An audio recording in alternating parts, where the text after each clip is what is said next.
Hello tout le monde, j'espère que vous allez bien. Je m'appelle Laurie et je viens vous parler de lecture, oui c'est ça. Je vais vous parler de lecture. On est le mois de juin et c'est la Pride Month, le mois de la fierté en gros.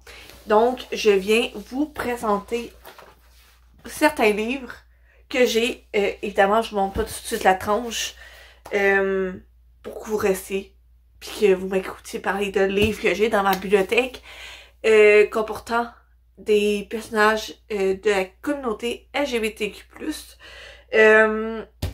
Donc c'est ça, on y va. Le premier que je présente, c'est Nick and Charlie de Alice Oseman. En fait, c'est un petit novella dans le monde de Heartstopper. En ce moment, j'ai pas la série avec moi parce que histoire courte, pour une petite histoire courte, c'est je déménage pour le 1er juillet et j'ai déjà accès à l'appartement, mais je commence à payer à partir du 1er juillet, fait que je peux aller porter des trucs, mais comme, c'est ça, je peux pas y habiter avant le 1er juillet. Puis j'ai déjà fait une boîte de livres avec tous les livres que j'ai déjà lus, puis que j'ai mis là-bas. Et justement, ben, par tous les livres que j'ai lus, la majorité, je dirais, par celui que j'ai lu. Mais ça, puis la série Heartstopper est dans cette boîte-là, fait que je peux pas vous la présenter, évidemment. Donc c'est en compensation. Puis j'ai aussi le Yearbook ici. Le Nick and Charlie, je l'ai lu, mais le Yearbook, je ne l'ai pas encore lu. Et en gros, l'univers de Heartstopper, c'est l'histoire de Nick et Charlie qui vont passer à travers différents obstacles comme le coming out, les difficultés rencontrées à l'école, un peu de, par exemple, par rapport à l'intimidation. Il y a aussi ils ont une amie trans. Donc, c'est plein de différents trucs vécus, en fait, par la communauté LGBTQ+. C'est la découverte de soi et tout ça. J'avais bien aimé. Ben là, lui, je l'ai pas encore lu. Le novella Nick and Charlie, j'avais un peu moins aimé, je dois être honnête. Je trouvais que c'est comme, ça revenait un peu au même. Ben, pas que ça revenait au même, mais en soi, c'est ça, c'est que ça fait un peu plus, ça fait 150 pages, puis je trouve que ça devenait redondant à la longue, mais c'est ça, j'ai quand même aimé ça, me retrouver dans cet univers-là, et c'est ça. Un autre livre que j'ai lu, en fait, là, je filme le 2 juin, j'ai terminé hier, le 1er juin, là, j'ai pas la couverture, ben tu sais, en papier, là, je pouvais l'enlever. Mais ça, c'est la couverture rigide. C'est de Lesbiana's Guide to Catholic School de... j'ai juste... Ben ça, il y a juste son nom de famille, c'est Reyes. En gros, c'est l'histoire... Ah, c'est quoi? C'est son... Justement, c'est Ida Millette. Une jeune adolescente qui est originaire... Ben, sa famille vient du Mexique, mais elle a des racines mexicaines, mais aussi des origines autochtones. Donc, c'est un beau mix. Et en plus, elle est gay, elle est lesbienne en fait. Mais elle est dans le placard parce que ben ça, elle a peur des représailles. Et justement, une des seules personnes à qui elle s'est confiée par rapport à ça, ben, un peu backstabé. Lui a mis un coup de couteau dans le dos après qu'elle lui ait confessé être lesbienne. Fait que depuis ce temps-là, elle reste dans le placard. Puis là, ben, sa mère les envoie, envoie Yamilette et son frère César à une école catholique. Et vous devinerez que être gay dans une école catholique, c'est peut-être pas un plus. Fait que elle décide de rester dans le placard. Puis j'ai vraiment, pour vrai, j'ai vraiment aimé ce livre-là. Je l'ai vraiment lu rapidement. C'est ça, il fait un peu 380 pages. Puis ben ça, je l'ai en anglais. Pour vrai, genre, j'aurais dû aller chercher la couverture, elle est super belle. Mais genre, reliée, je la trouve super belle. Sans papier, je le trouve beau aussi. Mais ça, c'est l'histoire vraiment, tu sais, c'est ça, c'est l'histoire, en gros, c'est l'histoire d'une jeune fille, ben, d'une jeune adolescente qui tente du mieux qu'elle peut de survivre. T'es surtout que justement, ben, sa famille, c'est une famille qui habite aux États-Unis, mais qui sont immigrants. Donc, t'es là, leur situation est vraiment précaire. Donc, ça, précarité financière. Elle se fait déjà, genre, un peu de regarder de travers parce que elle fait partie d'une minorité visible. Surtout quand elle change d'école dans une école qui est principalement remplie d'étudiants blancs. Puis en plus, elle est lesbienne. Fait que au moins, genre, ça, elle peut contrôler à qui elle le dit. Ben, elle peut le contrôler à qui elle le dit. Fait qu'elle décide de le garder pour elle.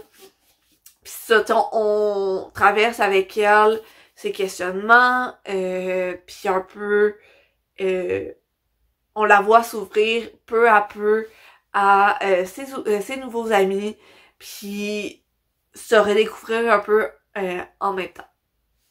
Fait que vraiment, j'ai vraiment aimé cette histoire-là, je la recommande. Je sais pas si il a été traduit en français, mais ça, moi, j'ai vraiment adoré en anglais.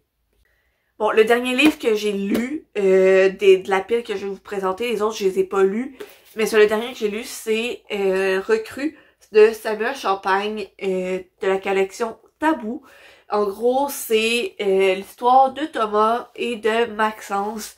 Thomas, ben, il se sent un peu mis à part, une recrue en fait, parce que il est nouveau. Ouais, je vais vous lire le résumé parce que c'est ça, ça va être plus simple au lieu que ça. Une recrue. Voilà comment Thomas se sent. Un nouveau, un débutant. Dans un univers qu'il ne connaît pas et qui lui fait très peur, celui de l'homosexualité. Alors que Maxence, fraîchement débarqué d'Angleterre, semble s'intéresser à lui, Thomas se pose bien des questions. Leur relation déborde-t-elle du cadre de l'amitié? Max, ce sportif populaire, peut-il réellement être gay? Il n'en a pourtant pas l'air. À 16 ans, Thomas a de la difficulté à le croire, mais il finit par se l'admettre. Il aime les hommes. Déjà que son quotidien n'est pas simple, alors que sa passion pour la danse attire sur lui les propos homophobes de ses camarades, l'avenir s'annonce encore plus compliqué. Quant à Max, il s'ennuie de la liberté d'agir qu'il avait à l'étranger et de ses amis qui l'acceptaient tel qu'il est. Osera-t-il s'afficher ouvertement de nouveau? Ensemble, les deux garçons découvrent le véritable amour. Pourquoi se cacher quand ce qui nous anime est si beau, si enivrant? Pour s'affirmer, il faut être prêt à affronter le regard des autres. Un regard souvent dur et rempli de jugement. Donc c'est ça. D'un côté, il y a Thomas qui est québécois, qui se questionne un peu sur qui il est, surtout depuis l'arrivée de Maxence. Mais c'est que déjà Thomas se faisait intimider à l'école parce qu'il aime le ballet, il aime danser. Maxence, quant à lui, il déménage au Québec avec sa famille de l'Angleterre. Puis il trouve ça quand même dur, ben il trouve ça dur de déménager parce que déjà tout son entourage, où ce qu'il était, savait déjà qu'il était gay, il avait fait son coming out là-bas, il avait déjà tout vécu ces trucs-là. Mais là, il doit revenir dans le placard parce que justement, il sait pas trop si c'est safe de faire son coming out, si c'est safe sécuritaire de le faire. Fait que ça, j'avais aimé ça justement. Parce que de côté, on a Thomas qui est vraiment pleinement dans sa phase de découverte de soi, de réalisation de qui il est. Puis de l'autre côté, on a Maxence qui vit des difficultés un peu différentes. Parce que lui, tu sais, il s'était pleinement assumé dans son homosexualité. Mais maintenant qu'il change de pays, il est plus aussi ouvert quant à la personne qu'il est. Puis, ben, tu sais, il est pas autant ouvert qu'avant à partager certaines parties de qui il est aux autres. Fait que c'est ça, j'avais vraiment aimé cette lecture-là pour ça. Bon, maintenant, pour les livres que je n'ai pas encore lus, je pense pas avoir le temps de tous les lire en ce beau mois de juin, mais j'ai essayé un peu. J'ai premièrement The Love Curse of Melody McIntyre. En gros, c'est l'histoire de Melody McIntyre qui est stage manager puis qui prévoit totalement tout. Mais la seule affaire dans laquelle elle n'a pas de succès, c'est l'amour. À chaque fois qu'elle tombe amoureuse de quelqu'un durant une performance scolaire de sa troupe de théâtre, ben autant sa relation que la pièce est totalement ruinée à la fin. Fait que Mélodie décide à la fin que ben quand elle commence à préparer la pièce Les Misérables, elle va pas essayer d'aider personne, de sortir avec personne, mais elle va pas planifier que Odile Rose, qui est la star montante, auditionne pour la performance et Mélodie n'avait pas prévu qu'Odile soit sweet et drôle et genre ait en tête autant la pièce que Mélodie. Et donc là, ben Mélodie, elle essaye vraiment de ne pas tomber en amour pour ne pas ruiner la pièce ni ruiner sa relation amoureuse. Fait que c'est ça, je trouvais que ça avait l'air, ça avait l'air drôle, ça avait l'air sweet comme lecture, puis ben c'est ça, c'est en anglais, une lecture en anglais. On va voir comment ça se passe parce que c'est ça, je lis pas beaucoup en anglais, j'essaie de lire de plus en plus en anglais, mais c'est ça, c'est pas ma langue, évidemment c'est pas ma langue maternelle, donc on va voir, mais je trouvais que ça avait l'air sweet comme histoire, c'est pour ça que je me l'étais acheté. Puis en fait, c'est ça, j'assume que Odile Rose c'est un nom de fille, puis que Melody McIntyre c'est un nom de fille aussi, fait que mais anyway, les deux personnages sur le dessus, c'est ça. Ça a l'air d'être des filles. Mais ça, j'ai hâte de le lire. C'est ça que je voulais dire. Bon, un autre livre en anglais que j'ai et sous les thèmes LGBTQ+, c'est Some Girls Do de Jennifer Dungan. On a Morgane d'un côté qui est une athlète qui est obligée de transférer durant son année, sa dernière année, parce que justement être gay va à l'encontre des règlements de son école catholique. Donc ça, elle doit changer d'école à cause de ça. Et Ruby, ben elle aime rien de plus que sa voiture, sa Ford Torino 1970. C'est ça. Mais la majorité des fins de semaine, elle doit les passer avec sa mère, qui est une ancienne beauty queen, et qui oblige sa fille à faire des compétitions de pageant. Je sais pas le terme en français. Et ben ça, Morgane et Ruby vont faire connaissance et vont rapidement commencé à se voir plus que comme des amis. Mais Morgane, elle est out. Genre, elle est ouverte quant à sa sexualité. Le monde sait qu'elle est lesbienne. Et Morgane ne veut pas que sa relation soit secrète. Mais Ruby, elle, ben, elle a jamais dit à personne qu'elle était lesbienne ou ben, qu'elle était gay du moins. Donc, elle veut pas trop que ça sorte. Et ben là, c'est ça, c'est un peu leur relation et les difficultés que justement ces deux points de vue-là vont emmener. Puis ça, justement, je trouvais que c'est une histoire qui était importante à lire parce que justement, ça porte sur deux filles qui ne sont pas rendues au même stade, puis c'est totalement correct. C'est d'un côté, ben ça, il y a Morgane qui n'a pas peur d'être out, qui est fière de s'afficher, elle veut pas retourner dans le placard, elle veut pas avoir à se cacher, ce qui est genre vraiment legit, ce qui est comprenable. Puis d'un autre côté, ben il y a Ruby qui ne se sent pas à l'aise à faire son coming out, qui veut le faire dans ses propres termes, ce qui est fine aussi, ce qui est vraiment legit, mais en même temps, une peut pas forcer l'autre à comme changer d'idée par rapport à ça. Fait que c'est ça, c'est une autre lecture que j'ai quand même assez hâte de lire, honnêtement. C'est ça. Bon, le prochain livre que je vais vous parler, en fait, ça fait un petit peu que je l'ai.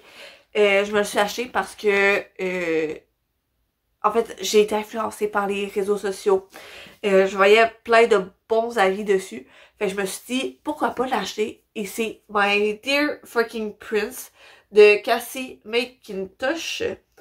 Ouais, c'est ça. Minkinston. Non, c'est Minkinston. Je vais vous lire le résumé, je me souviens plus trop de c'est quoi l'histoire. Ben, je me rappelle un peu, mais je pense pas pouvoir vraiment vous le résumer. Donc, c'est lorsque sa mère a été élue présidente des États-Unis, Alex Claremont Diaz s'est aussitôt retrouvé propulsé au rang de prince de la nation. Charismatique, intelligent, charmeur, son potentiel de séduction auprès des millennials est un atout majeur aux yeux de la Maison-Blanche. Seul problème, Alex est l'ennemi personnel du vrai prince, Henry, celui dont la grand-mère règne de l'autre côté de l'Atlantique. Et quand la presse met la main sur la photo d'une altercation entre les deux jeunes gens, les relations anglo-américaines s'enveniment, en pleine campagne de la présidence pour sa réélection. Chef de famille et chef d'État, assisté d'une armée de conseillers aux abois, échafaude à la hâte un stratagème pour réparer cet incident diplomatique. Les deux rivaux sont donc contraints de feindre la réconciliation désolé, à longueur de mise en scène sur les réseaux sociaux. Mais cette fausse amitié ne tarde pas à se faire plus problématique que tout ce qu'ils auraient pu imaginer. Un secret bien gardé qui, s'il était révélé à la face du monde, désolé, j'ai la gorge qui pique un peu. Un secret bien gardé qui, s'il était révélé à la face du monde, pourrait faire dérailler la campagne de la présidente et compromettre l'image soigneusement lisse de la famille royale. Ils sont ennemis jurés depuis des années. Mais que se passerait-il si le fils de la présidente des États-Unis et le prince d'Angleterre devenaient tout à coup beaucoup plus que des amis? Cauchemar d'attachés de presse, interrogations, parfois intimes, sur l'identité, la notoriété et l'ouverture d'esprit de l'opinion publique comme du système médiatique. Ce roman à la fois brillant, subtil et incandescent vous donnera tout simplement envie de retomber amoureux. Donc c'est ça, je trouvais que ça avait l'air un peu ben style Enemies to Lovers avec genre une romance gay, Et c'est ça, fait que je trouvais que ça avait l'air quand même bon. Mais c'est... Pour vrai, il est gros comme roman, il fait que... Il dépasse les 600 pages, fait que... C'est ça, je sais pas si je vais le lire ce mois-ci, mais je trouve qu'il a l'air vraiment bien. Et puis, finalement, j'ai un si joli désastre de Sophie Gonzalez. Je vais vous lire encore le résumé, mais il est un peu plus court cette fois-ci. Ils se sont aimés le temps d'un été. Ils se retrouvent par hasard dans le même lycée. Le problème, l'un est out, l'autre pas. Les amours d'été sont-elles faites pour durer? Pour Holly, la réponse est oui. Pour Will, c'est plutôt le contraire. Quand ce dernier ne répond plus à ses textos, Holly doit se faire à l'idée. Il affrontera la rentrée, le cœur brisé. Contre toute attente, Holly retrouve Will dans son nouveau lycée. Mais lorsqu'il comprend que personne ici ne sait que son ami est gay, les choses se compliquent. Un happy end est-il encore possible entre Holly et Will? Donc ça, j'ai l'impression que c'est un peu un style Some Girls Do que je vous ai parlé tantôt, mais au lieu que ça soit des personnages filles, là c'est des personnages garçons. Puis là, ben il est en français. Fait encore une fois, c'est un peu pour ça que je l'ai pris. Puis ben aussi en français, ben je trouve que ça se lit mieux. Puis je trouvais qu'il avait de l'air bon comme vraiment.